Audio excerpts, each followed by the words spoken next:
Welcome along, everybody. So, get ready for a Labour U-turn on immigration. Shabana Mahmood wants to make it tougher, basically, the immigration laws. He said it will take 10 years for most migrants to get indefinite leave to remain, up from 5 years.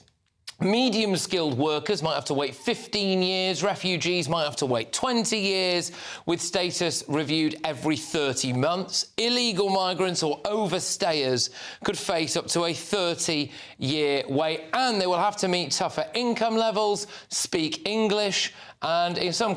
Keir Starmer's immigration retreat. Is the Prime Minister already losing control of his own government? There is something deeply revealing about a government that announces a flagship policy one week and quietly begins dismantling it the next.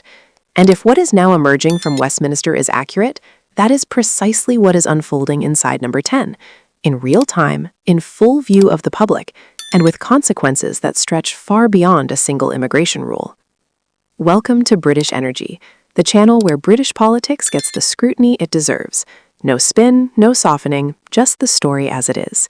If you are new here, subscribe now and hit that notification bell.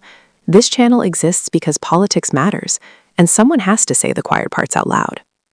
So, let us get into it. In a way, but step forward, Angela Rayner. She thinks these reforms are un-British. So, it's un-British to not let a load of foreigners who don't speak English, don't work and don't integrate into our country, is it? Maybe this is Angela Rayner's version of Britain. You were there for me, and I don't believe I could have done that without you. God grief, that's just Angela Rayner there in a mosque talking to what appeared to be a room full of exclusively men about Gaza, using the same voice that you normally use to order food abroad. Just today, around 300 illegals broke into Britain across the Channel. Would it be un-British to want to deport them? Is it un-British to not want 40% of new homes to go to migrants by 2030? Is it un-British to want to deport a Sudanese man who molested a 5-year-old girl? He was sentenced to 11 years in prison today. The murmurs are, though, that Starmer is now considering U-turning on that stricter immigration policy that I outlined for you moments ago. He's worried about a backlash from his own MPs, a backbench revolt. Well, I personally think he should be a bit more worried about a public revolt, because Brits support extending the waiting period for indefinite leave to remain. In fact, only 20% of people tend to oppose or strongly oppose it.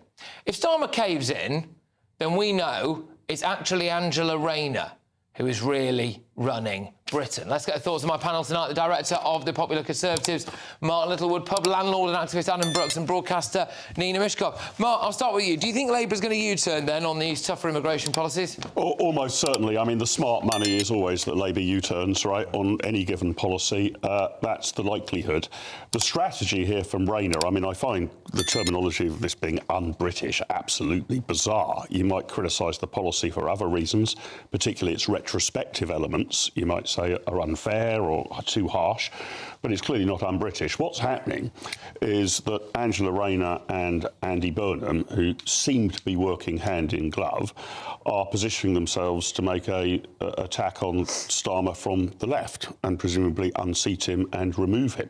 The bit of polling data you gave us there, Patrick, suggests that this will go down like a cup of cold sick with the public. But I think they're now playing a base strategy of let's just be very, very left-wing, try to cobble together 20 or 25% of the vote, perhaps see off the threat posed by Zach Polanski and the Greens. So I'm expecting to hear considerably more of this nonsense, up to and including the point at which Keir Starmer is removed, and thereafter it's likely to be the plans and proposals of the next Labour government, whoever's leading it. What do you make of her comments that it would be un-British to essentially have tougher immigration rules? I find that utterly ridiculous and actually disgusting. Keir Starmer stood outside Number 10 at the start and said he would put country before party. Now, how is allowing mass immigration, mass illegal immigration, the rape, the murder and the fleecing of taxpayers' money by these chancers, asylum seekers, how is that British? Keir Starmer came to power promising a new kind of politics. Serious, stable, grown up. The chaos of the Conservative years was, he insisted, firmly behind us. His government would not lurch, it would not buckle. It would govern with purpose and with spine. Those were the words. Now let us look at the reality. Home Secretary Shabana Mahmood stood before the country not long ago and made a bold, unambiguous announcement. Migrants seeking indefinite leave to remain, what is commonly known as settlement, would now have to wait 10 years instead of 5. That is a doubling of the qualifying period. And crucially, she made clear this would apply retrospectively. People already living in the UK, people who had built their lives here, planned their futures here, who were approaching that 5-year mark, they would be told to start the clock again. The justification was stark. Between 2021 and 2024, this country absorbed levels of migration it had not seen in 4 decades, compressed into just a few years. Mahmood warned of a £10 billion drain on public finances if the rules were not tightened. She spoke of pressure on housing, on the NHS, on public services already stretched to breaking point. She invoked fairness to British taxpayers, to families on social housing waiting lists, to patients counting the weeks on NHS waiting lists. It was the kind of language designed to be unshakable. And here we are, watching it shake. Because now, government sources are quietly briefing that the plans have been, in the words used to Politico, shifting anyway before a certain intervention. The policy, we are now told, is subject to a consultation. There will be transitional arrangements considered. The retrospective element, the most contentious, the most politically explosive part of the whole package, appears to be on the table for revision. And why? Because Angela Rayner said so. Let that land for a moment. The former Deputy Prime Minister, removed from that role in a reshuffle that many in Westminster led as a demotion dressed up as a restructuring, gave a speech. She called the retrospective changes a breach of trust. She accused the government of moving the goalposts on people who had followed the rules, made plans, done everything asked of them. She did not whisper this. She did not send a quiet letter. She stood up and said it loudly, publicly, in a way that was impossible to ignore. And Starmer, it seems, blinked. Now, to be fair, and British Energy will always be fair, even when fairness is uncomfortable, there is a legitimate argument on Rayner's side. There is something genuinely troubling about a government telling people who have already spent years building a life in this country that the rules have changed retrospectively. These are not abstract statistics. These are human beings who made decisions about jobs, about families, about where to put down roots, based on a framework that has now shifted beneath their feet. That is a legitimate grievance, and it deserves to be acknowledged. But here is where it gets complicated, and this is where we earn our keep on this channel. The retrospective element was not some careless afterthought. Mahmood explained precisely why it was necessary. The wave of migration between 2022 and 2024 means that enormous numbers of people are approaching the 5-year settlement threshold right now. If the new 10-year rule applies only to future arrivals, then within months, hundreds of thousands of people would qualify for settled status under the old rules anyway, making the entire reform essentially meaningless in the short to medium term. The policy only has teeth if it applies to those already here.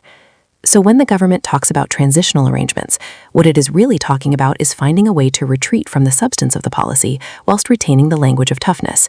That is a very old Westminster trick, and voters, increasingly, are wise to it. This is also a story about power, who has it, who is losing it, and what that means for the months and years ahead. Starmer removed Rayner from the Deputy Prime Minister role. He moved her sideways. He was, by every account, attempting to consolidate his authority and sideline a figure whose politics and whose profile represented a different version of Labour from the one he wants to project. And yet here she is, out of cabinet, technically diminished, and she has just forced a Prime Minister to reconsider his flagship immigration policy. If you were sitting in cabinet right now, what conclusion would you draw from that? If you were a Labour backbencher with your own concerns about government policy, what lesson would you take from watching Rayner succeed where others stayed quiet? This is how authority erodes, not in one dramatic collapse, but in a series of moments where the center is seen to give way. Each capitulation makes the next one easier to demand and harder to resist. And here is the dimension that neither side wants to talk about too directly. Starmer is operating in a political environment where the conversation about immigration is extraordinarily charged. Reform UK is waiting. The newspapers are watching. There are voters and constituencies across the Midlands and the North who returned Labour in 2024 partly because they believed the party would take migration seriously. A visible public retreat on a flagship immigration policy does not go unnoticed by those voters. It becomes a story. It becomes a line. It becomes a reason. On the other hand, Labour's coalition includes communities, activists, and MPs for whom the retrospective element felt punitive and unfair. These are not voices that can simply be dismissed, and a party that loses its own members over a policy is not governing effectively either.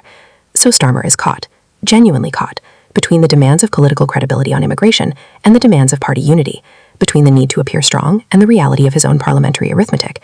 It is not a comfortable place to be, and the manner in which he navigates it will tell us a great deal about what kind of prime minister he actually is. What makes this particularly significant is the timing. Governments tend to have the most authority in their early years. The mandate is fresh, the opposition is disorganized. The public is, at least partially, willing to give the benefit of the doubt. If the policy discipline and the political authority are already visibly straining at this stage, what does the midterm look like? Do stay with us on British Energy. Subscribe if you have not already, because we are going to be covering every twist of this as it develops, and you will not want to arrive late to this story. There is also something worth saying about the consultation itself. 200,000 responses. The government says it is reviewing them and will outline its response in due course. Consultations are a legitimate part of the democratic process, but they are also, in the wrong hands, a mechanism for delay and dilution. The question to ask of any consultation is this: was the government genuinely open to being changed by the responses, or was the consultation a means of managing the optics of a retreat that had already been decided? We do not yet know the answer to that, but we will find out. And when the response comes, it will be read not just as immigration policy, but as a signal about what this government is made of. That is what is really at stake here.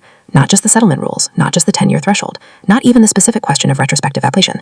What is at stake is the character of this government, its willingness to hold a line when holding it is difficult, and its ability to change course when changing course is the honest thing to do.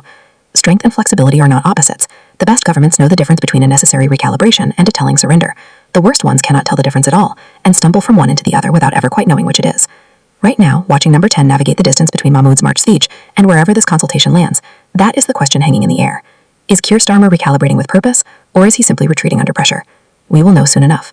And when the answer becomes clear, you know exactly where to find the analysis, right here on British Energy. Subscribe, stay informed, and come back, because in British politics right now, nothing is staying still for long.